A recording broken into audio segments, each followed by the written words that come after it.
Buonasera, siamo qui in compagnia di Andrea Gori, al Secolo Burde, e siamo nell'azienda Sandro De Bruno, Monti Lessini.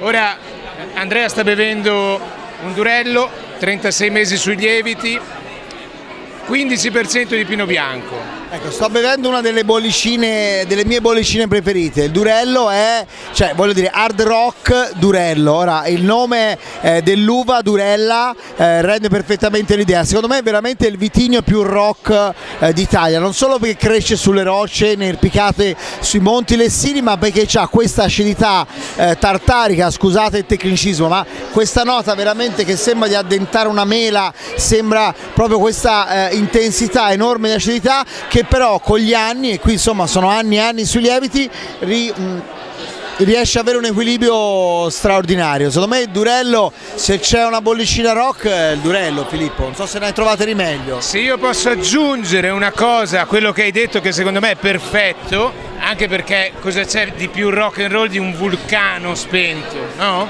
Territorio vulcanico. Territorio vulcanico, queste argille nere. Dicevo, ma c'è qualche bollicina italiana, metodo classico, che può esprimere meglio il nostro carattere? Ma io, guarda, io ti faccio... Perché Chardonnay, Sauvignon, Pino Nero, ma un vitigno italiano. Durello, rock on!